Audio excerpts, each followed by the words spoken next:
Hello everyone, DonTheCrown here, and it's been about 18 hours since the start of the D4 Season 4, and I kind of want to give you guys a quick breakdown of how my season start went and kind of my thoughts on the season so far.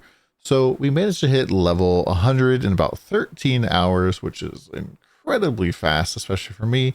I'm not really like a super duper speed runner, but it is easier than ever before to hit level 100, and it's just pretty darn quick. A bunch of things that made this easier is they added 50% more experience to World Tier 2, 3, and 4. And now you can go and equip Sacred Gear at level 35 and Ancestral Gear at 55. So we did our capstones at like 33 and 53 respectively. We're able just to slap on gear right away and just accelerate our process of leveling really easily. Also, Hell Ties were very strong for getting a lot of XP. In World Tier 2, we're just running around doing all the different events and getting tons of XP that way. And also like all of the extra like threat meter stuff that was coming. One thing that we kind of changed with our strategy with leveling is we didn't end up doing the boss as much. Because especially when there's like not very many like high level people, it's kind of a little bit difficult to kill the boss. And there's a lot of like heavy damage coming in. And you really don't want it to be dying and losing your meter or losing your cinders. And so we kind of avoided that moving forward. Now, around level 70, we did go and do nightmare dungeons.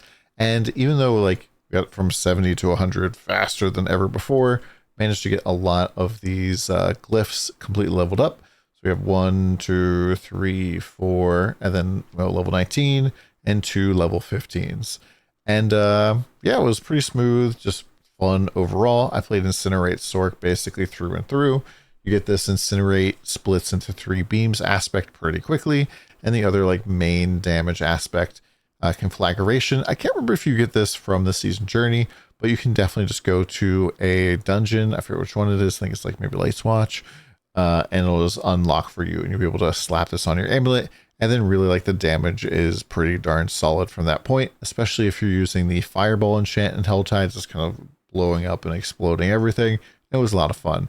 I played with 2 necromancers who are playing minion builds, and between like all of us, everything was just dying super duper quickly, and it was a very nice experience. Now, we did also manage to finish out the battle pass like all the way to level 90, and it was provided by the Diablo 4 team, which I'm pretty hyped about. And this is the free outfit, dyed red this season. I think that this is probably the best free outfit by a large margin compared to the previous seasons. And I just like the outfit quite a bit. Now, if you want to see the other ones, this is the like lower version of the Battle Pass outfit. Here it is without dye. And then the higher version of the Battle Pass outfit without dye is this. And I think it's like, I wasn't as much of a fan of this because I kind of wanted to dye it red.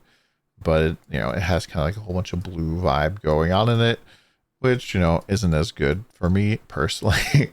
And so I'm preferring this one for sure. Now, there's also a mount with this, and this is what the mount looks like. It's kind of like a white, kind of almost radiant, glowy kind of mount. This is the, I think, lower tier of, bridle for this. Now, besides hitting level 100 and like doing all the battle pass stuff, we did manage to go and fight some of the endgame bosses. So we fought Tormented Grigor, which was surprisingly extremely difficult. Like we actually gave up because it was just so tanky. It's doing so much damage. And if, both the necromancers died, he's just running around and there's just nothing I could do basically. I couldn't really face tank him all that much because it was kind of difficult to tell which of his attacks actually slapped super hard. And you do get a stacking debuff when you're hit with certain attacks now in these Uber bosses, or these tormented bosses, I guess. That makes it so you take increasingly more damage every single time you get hit by them. So eventually you will just die to incidental damage. And it was just too difficult for us. But we did go and we did kill Uber or Tormented Zir, and we got ourselves our Resplendent Spark. These things, if you have 4 of them, gives you a guaranteed Uber unique. And the ways to get them are to kill any tormented boss. The very first one you kill will give you 1, but you can only get 1 from that way. You can complete the reputation for the season. It'll give you another Resplendent Spark, and you can kill Uber Lilith.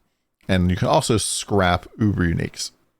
So if you do all 3 of those things and then you find a Uber unique that you don't want, you'll be able to scrap it and make whichever one that you do want. But speaking about Uber Lilith, I went to go do Uber Lilith and like we're able to kind of like do like monster level 130, 140 pretty smoothly in nightmare dungeons. But I was really struggling to kill even just the blood blisters in Uber Lilith. It seems like they increased her HP and the HP of everything in there by like a factor of like maybe 10 times or something, or maybe even 20 times, some other people were saying, which I'm not really a big fan of. I was kind of looking forward to Uber Lilith being like a reasonable fight that like doesn't take forever, but it kind of seems like they're leaning towards making her like ridiculous or making it so that you really only end up doing this on like a really truly min-maxed out build. And yeah, I'm just not very happy about that. But besides that, everything about the season has been a lot of fun. I've been enjoying getting lots of good items here with these greater affixes. The ones that have like the little star on them are like always max rolled and have 50% extra value to them. We found some good stuff so far, like the staff here, the like intelligence maxed out. We got, you know, life and crit damage, just natural roll on this. And the tempering stuff has been pretty fun to mess around with too. I ended up actually going with a chance to do shadow damage here or poison on my different weapons, because this allows us to get an additional stack for Tau Rosh's iridescent loop. You might notice that I haven't put a scattered prism into this yet. These are actually kind of a lot more rare this time around. Like they aren't just dropping off the world boss, but I don't really have a ton of them. Normally by the time I'd hit like level 100, I'd have like maybe 100 of these, but now I only have 13, which is relatively rare.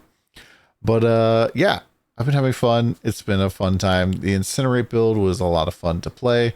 You get a lot of the good aspects pretty early on. The Flamethrower aspect just increases your damage dramatically. It's like 510 times, 510% if you are hitting something with all 3 beams at the same time.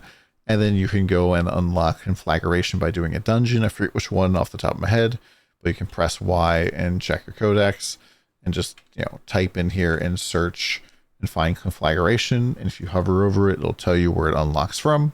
And really, like, the Codex of Power here is just tremendously good now. Like, this system completely overhauled, so much better than it was before. You're basically able to, like, when you find a aspect, it will, you know, when you break it at the anvil, it will save the aspect permanently for the rest of the season. And so now I have my 2 main damage aspects just permanently available at max roll. I can just put it on as many weapons as I possibly want without having to worry about like saving stuff in my inventory or saving stuff in my like personal stash or making a ton of mule characters to store all these aspects. All of that is gone.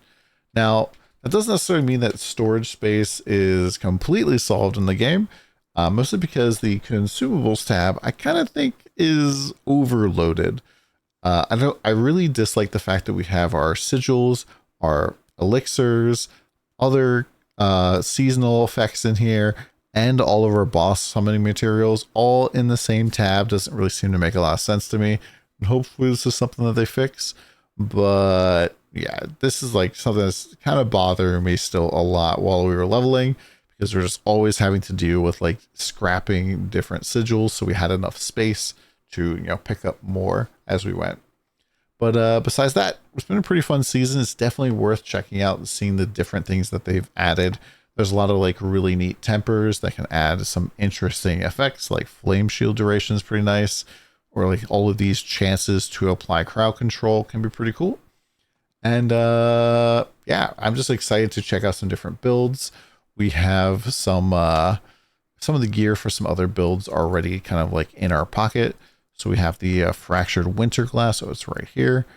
And this is the thing that makes it, this is new. And so it makes it so that casting frozen orb has a chance to spawn a random conjuration when it explodes. And then your conjurations have a chance to launch a frozen orb at nearby enemies. Note, this can't spawn a conjuration and it can't like loop itself. But this is a pretty fun build that I enjoyed playing with on the PTR. Hopefully this video helped you out a little bit, gave you some insight what was going on. Let me know what's been working for you or what's not been working for you. and come by the stream. I'm gonna get some sleep because I am exhausted. It's been like a long, like 20-hour stream basically, but we'll check you guys again later. See ya.